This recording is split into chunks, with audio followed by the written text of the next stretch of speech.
Friends, आप सभी का मेरे YouTube channel easy clear exam में स्वागत है। फ्रेंड्स, आज के इस वीडियो में हम सामान्य विज्ञान से संबंधित 100 बहुत ही महत्वपूर्ण प्रश्नों को हल करने वाले हैं जो कि गत परीक्षाओं में पूछे गए हैं और इन प्रश्नों की आगामी परीक्षाओं में आने की बहुत ही ज़्यादा संभावना है। तो फ्रेंड्स, यदि आपने अभी तक मेरे यूट्यूब चैनल को सब्सक्राइब नहीं किया है तो इसको सब्सक्राइब कर लीजिए ताकि आपको ऐसे ही जीके के वीडियो के जो नोटिफिकेशन है वो सबसे पहले प्राप्त हो सके। तो फ्रेंड्स, शुरू करते हैं आज के वीडियो को बिना किसी देरी के। और आज के वीडियो का जो पहला प्रश्न है, लाफिंग गैस किसे कहते हैं? तो फ्रेंड्स, नाइट्रस ऑक्साइड को लाफिंग गैस कहा जाता है।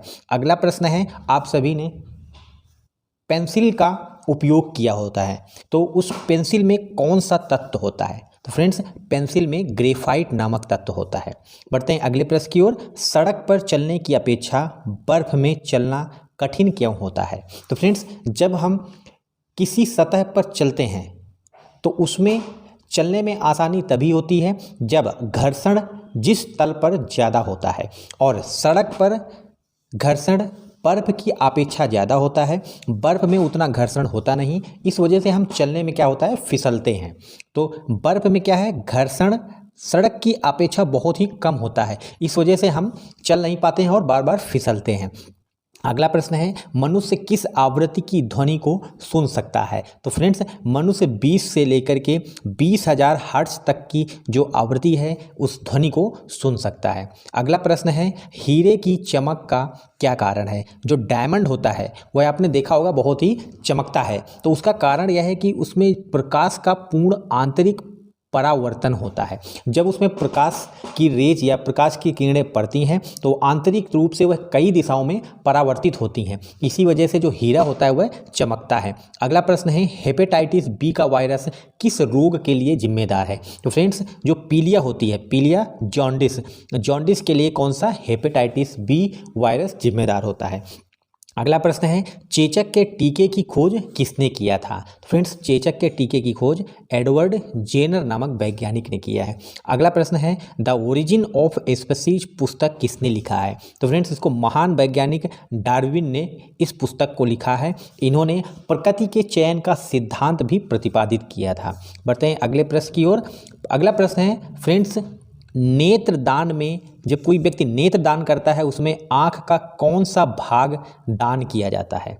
फ्रेंड्स, आँख का कॉर्निया जो होता है, आँख का जो कॉर्निया होता है उसको दान किया जाता है। कॉर्निया को एक व्यक्ति की आँख से निकालकर किसी दूसरे व्यक्ति की आँख में लगाया जा सकता है।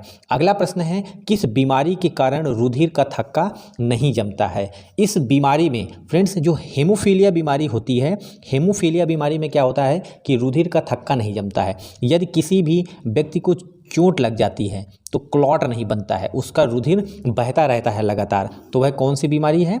Haemophilia. Very most important question है फ्रेंड्स, यह आप लगभग सभी एग्जामों में देखेंगे कि इस प्रकार का प्रश्न पूछा गया है। अगला प्रश्न है, किस बीमारी के कारण मनुष्य लाल और हरे रंग में अंतर नहीं कर पाता है? तो फ्रेंड्स, वह बीमारी है कलर ब्लाइंडनेस, जिसको वर्णांधता कहते हैं। ये भी इंपॉर्टेंट क्वेश्चन है, इसको भी आप लिख लीजिए। यह भी प्रश्न कई बार एग्जाम्स में पूछा गया है। एसएससी एग्जाम्स में कई बार प्रश्न आया हुआ है। आप इससे कंफ्यूज मत होइएगा। रतौंधी रोग से और वर्णांधता रोग में डिफरेंस ये है, अंतर यह है कि जो रतौंधी रोग है उसमें व्यक्ति को रात में नहीं दिखाई पड़ता है। कलर ब्लाइंडनेस में क्या होता है, लाल और हरे में अंतर नहीं कर पाता है व्यक्ति। अगला प्रश्न है, मूत्र का जो पीला रंग होता है, यूरिन का जो पीला रंग होता है वह किस कारण होता है? तो फ्रेंड्स, यूरिन का जो पीला रंग यूरोक्रोम के कारण होता है। अगला प्रश्न है, फ्रेंड्स, डायनामाइट का आविष्कार किसने किया? तो डायनामाइट का जो आविष्कार है वह अल्फ्रेड नोबेल ने किया था। डायनामाइट एक क्या है, विस्फोटक पदार्थ है जिसका आविष्कार अल्फ्रेड नोबेल ने किया था। अगला प्रश्न है, मनुष्य के शरीर में बाइल पित्त का निर्माण कहाँ पर होता है?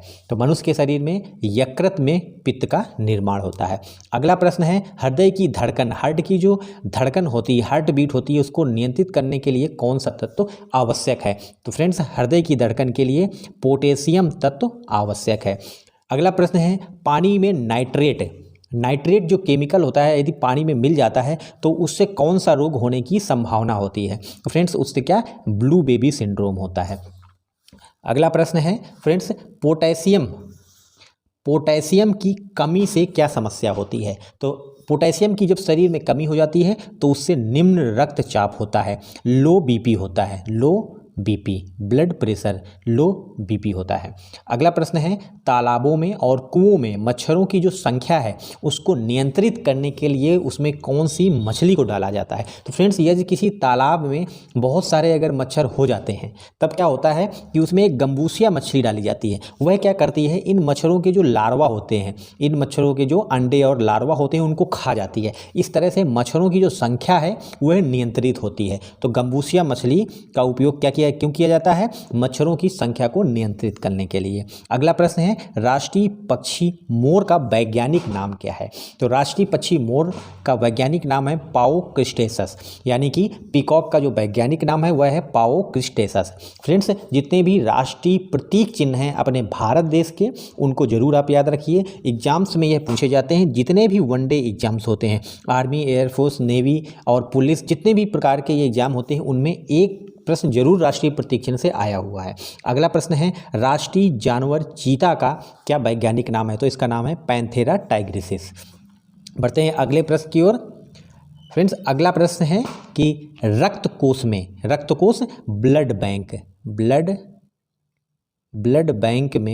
ब्लड बैंक में आपने देखा होगा अपने ज़िले शहर में कि ब्लड बैंक होते हैं, उनमें जो ब्लड स्टोर किया जाता है, जो रखा जाता है, वो किसके साथ रखा जाता है? तो फ्रेंड्स, वह जो तत्व है रासायनिक सोडियम नाइट्रेट तत्व है, उसी के साथ ब्लड को सुरक्षित भंडारण किया जाता है। अगला प्रश्न है, यांत्रिक ऊर्जा को विद्युत ऊर्जा में बदलने वाला कौन सा यंत्र है? तो वह यंत्र है फ्रेंड्स डायनामो से यांत्रिक ऊर्जा को विद्युत ऊर्जा में बदला जाता है।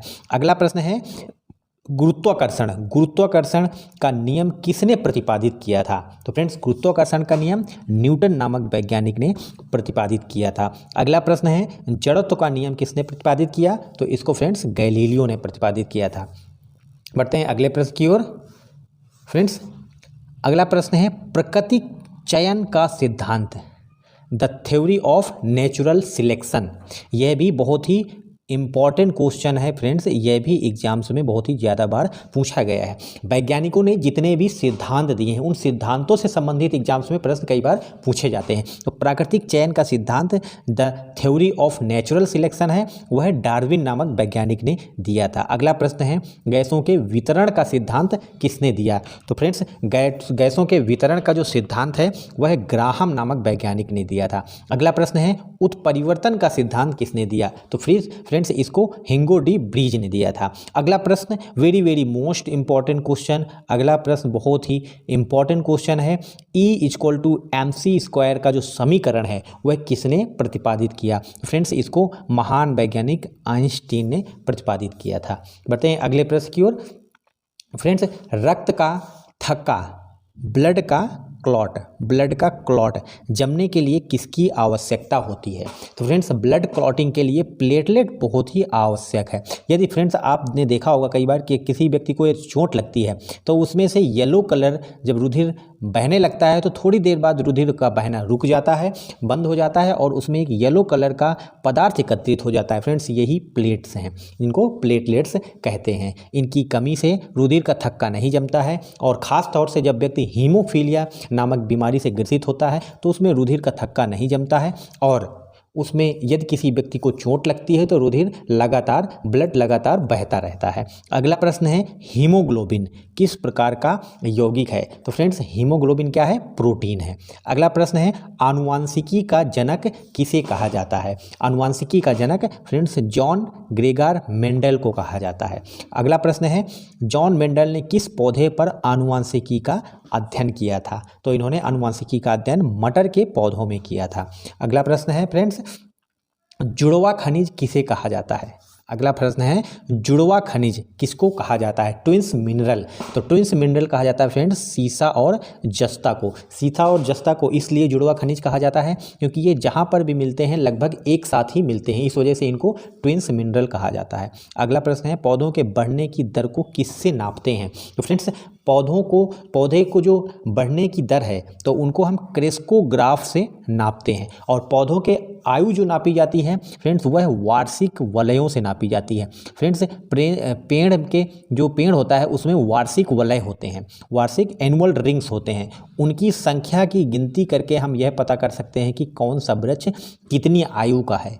ठीक है, बढ़ते हैं अगले प्रश्न की ओर। शरीर के संतुलन के लिए मस्तिष्क का कौन सा भाग जिम्मेदार है? तो फ्रेंड्स हमारे शरीर के मस्तिष्क में सेरिबेलम नामक भाग होता है, पार्ट है, जो हमारे शरीर के संतुलित रखने के लिए आवश्यक है। अगला प्रश्न है, हृदय पेशियों की कौन सी धमनी रक्त पहुंचाती है? तो फ्रेंड्स हमारे शरीर में जो शुद्ध रक्त है उसको धमनियों के द्वारा पहुंचाया जाता है। किसके द्वारा? धमनियों के द्वारा, जिनको अंग्रेजी में इंग्लिश में हम आर्टरी कहते हैं। और जो अशुद्ध रक्त है उनको शरीर के विभिन्न अंगों से हृदय तक लाने का काम करती हैं वेन्स, जिनको हम शिराएं कहते हैं। और हृदय की जो पेशियां हैं, जो हृदय की मांसपेशियां हैं, उनको जो धमनी रक्त पहुंचाती है उस धमनी का नाम है कोरोनरी धमनी या फिर कोरोनरी आर्टरी। बढ़ते हैं अगले प्रश्न की ओर। शरीर में इंसुलिन हार्मोन्स, अगला प्रश्न है, शरीर में इंसुलिन हार्मोन का क्या काम है? तो फ्रेंड्स जितने भी हार्मोन्स हमारे शरीर की विभिन्न ग्रंथियों से निकलते हैं उनका कोई ना कोई महत्वपूर्ण कार्य होता है। उसी प्रकार से जो इंसुलिन है, इंसुलिन का जो हार्मोन का मुख्य कार्य है हमारे शरीर के ग्लूकोज को यानी शुगर को नियंत्रित करना। इंसुलिन हार्मोन्स के निकलने में अनियमितता से हमारे शरीर में मधुमेह नामक बीमारी होने की चांसेस बढ़ जाते हैं। अगला प्रश्न है, सामान्यतः मनुष्य के शरीर में कितना रक्त होता है? तो नॉर्मल जो स्वस्थ वयस्क मनुष्य होता है उसमें 5 से 6 लीटर रुधिर होता है। अगला प्रश्न है, स्वस्थ मनुष्य का ब्लड शुगर कितना होता है? तो फ्रेंड्स स्वस्थ मनुष्य का ब्लड शुगर यदि वह खाली पेट यानी फास्टिंग होता है तो वह 120 से कम होता है। और यदि वह ब्रेकफास्ट या फिर खाना खा करके कुछ भी ब्लड देता है तो उसका 140 मिलीग्राम पर डेसीलीटर से ज़्यादा नहीं होना चाहिए। अगला प्रश्न है, शरीर में शुगर की अधिकता होने से कौन सी बीमारी होती है? तो फ्रेंड्स मनुष्य के शरीर में शुगर की अधिकता से मधुमेह नामक बीमारी होती है, जिसको हम डायबिटीज़ भी कहते हैं। यह शरीर में शुगर की मात्रा बढ़ने से होने वाली बीमारी है। और इंसुलिन हार्मोन क्या करता है? हमारे शरीर में ग्लूकोज यानी शुगर को नियंत्रित करता है। बढ़ते हैं अगले प्रश्न की ओर। किस कोशिका को आत्महत्या की थैली कहा जाता है? फ्रेंड्स हमारे शरीर में लाइसोसोम कोशिका को आत्महत्या की थैली कहा जाता है। अगला प्रश्न है, जीव विज्ञान की वह शाखा जिसके अंतर्गत जीवों और उनके पर्यावरण के मध्य अध्ययन किया जाता है, पर्यावरण के मध्य संबंधों का अध्ययन किया जाता है, तो उसको हम पारिस्थितिकी विज्ञान कहते हैं या फिर इकोलॉजी कहते हैं। और जो भी वैज्ञानिक इसका अध्ययन करता है उसको इकोलॉजिस्ट कहते हैं। अगला प्रश्न है, जीव विज्ञान बायोलॉजी का जनक किसको कहा जाता है? तो फ्रेंड्स अरस्तु को बायोलॉजी का पिता कहा जाता है। अगला प्रश्न है, जैव विकास को किसने समझाया था? तो फ्रेंड्स जैव विकास को लैमार्क नामक वैज्ञानिक ने समझाया था। बढ़ते हैं अगले प्रश्न की ओर। मनुष्य की खोपड़ी में कितनी हड्डियां होती हैं? तो फ्रेंड्स मनुष्य की खोपड़ी में कुल 8 हड्डियां होती हैं। अगला प्रश्न है, मस्तिष्क का वजन कितना होता है? तो फ्रेंड्स मस्तिष्क का वजन 1350 ग्राम होता है। अगला प्रश्न है, मनुष्य शरीर की सबसे बड़ी हड्डी कौन सी है? यह भी इम्पॉर्टेंट क्वेश्चन है फ्रेंड्स, एग्जाम्स में यह भी क्वेश्चन कई बार पूछा गया है कि मनुष्य के शरीर की सबसे बड़ी और छोटी हड्डी कौन सी है? तो हमारे शरीर में फीमर जो हड्डी है वो जांघ की हड्डी सबसे बड़ी हड्डी है। वहीं पर स्टेपिस जो कान में पाई जाने वाली हड्डी है वह हमारे शरीर की सबसे छोटी हड्डी है। इन दोनों को आप याद रखिए, प्रश्न कई बार यह एग्जाम्स में आया हुआ है। बढ़ते हैं अगले प्रश्न की ओर। फ्रेंड्स मानव शरीर का ताप नियंत्रण कौन सी ग्रंथि करती है?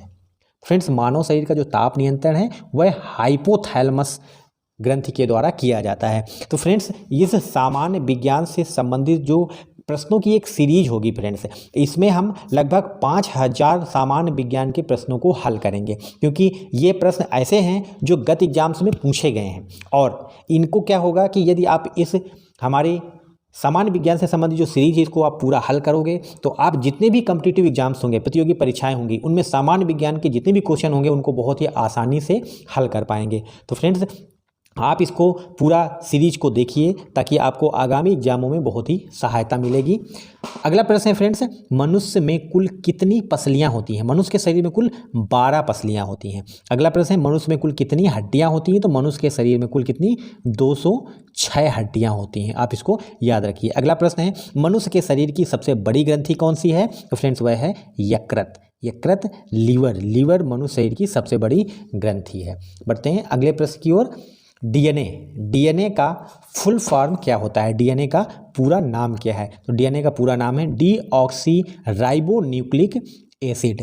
Deoxy ribonucleic acid. अगला प्रश्न है, आरएनए का पूरा नाम क्या है? फ्रेंड्स आरएनए का पूरा नाम है राइबोन्यूक्लिक एसिड। अगला प्रश्न है, कोशिका का पावर हाउस।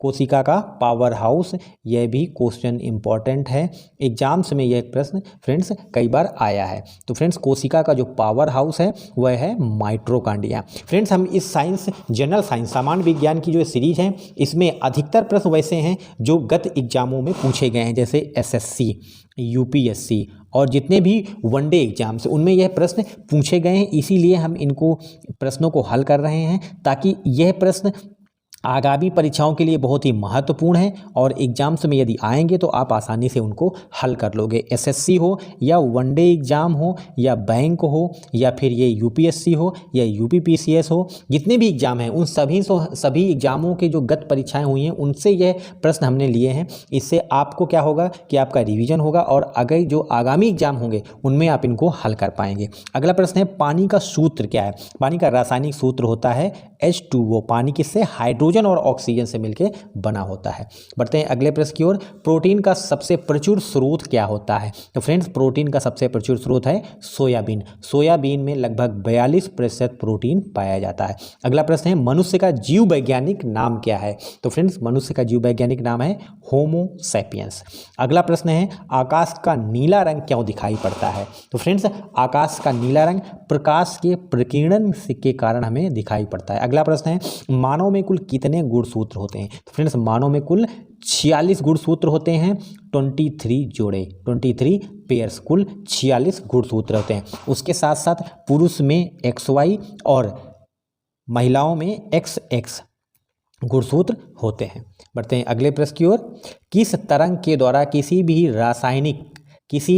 रसायन, अगला प्रश्न है, किस तरंग के द्वारा किसी भी रसायन का उपयोग किए बिना पानी को पीने योग्य बनाया जा सकता है? तो फ्रेंड्स वह है अल्ट्रावायलेट रेज। पराबैंगनी किरणों से हम पानी को पीने योग्य बना सकते हैं। अगला प्रश्न है, कौन सी गैस अग्निशमन में उपयोग होती है? तो फ्रेंड्स गैस है CO2 गैस को हम अग्निशमन में उपयोग करते हैं, यानी आग बुझाने वाले यंत्रों में इसका उपयोग किया जाता है। किसका? कार्बन डाइऑक्साइड का। अगला प्रश्न है, मोटर कार के हेडलाइट में किसका उपयोग होता है? तो फ्रेंड्स मोटर कार के हेडलाइट्स में अवतल दर्पण का उपयोग होता है। अगला प्रश्न है, कार्बन डाइऑक्साइड के उत्सर्जन में सर्वाधिक योगदान करने वाला देश कौन सा है? तो वह है संयुक्त राज्य अमेरिका, जो विश्व में सबसे ज़्यादा CO2 प्रदूषित गैस को क्या करता है? उत्सर्जित करता है। बढ़ते हैं अगले प्रश्न की ओर। फ्रेंड्स किस उद्योग में अभ्रक का उपयोग कच्चे माल के रूप में होता है? फ्रेंड्स वह उद्योग है विद्युत उद्योग।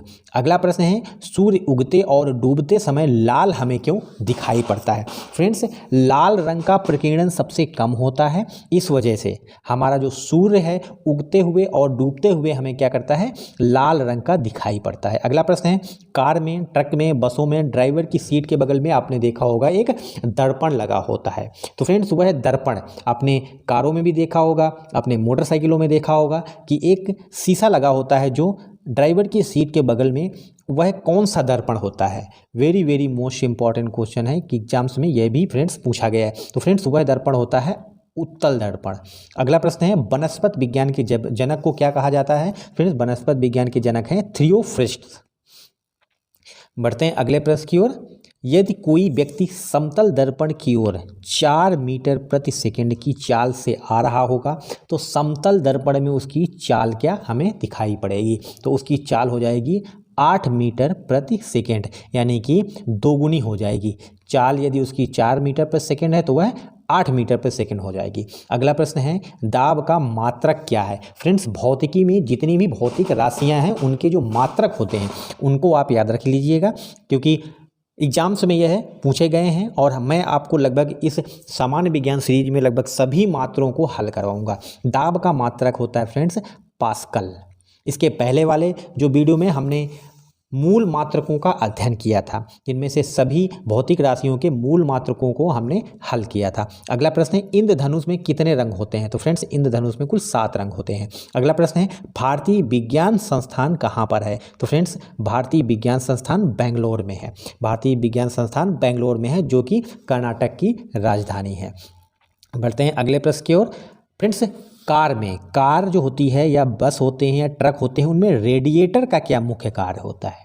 फ्रेंड्स जो रेडिएटर होता है वह इंजन को ठंडा करने के लिए रखा जाता है। अगला प्रश्न है यदि व्यक्ति को दूर की वस्तु न दिखाई दे, यदि कोई भी व्यक्ति है यदि उसको दूर की वस्तु देखने में समस्या होती है तो वह कौन सी बीमारी से ग्रसित है।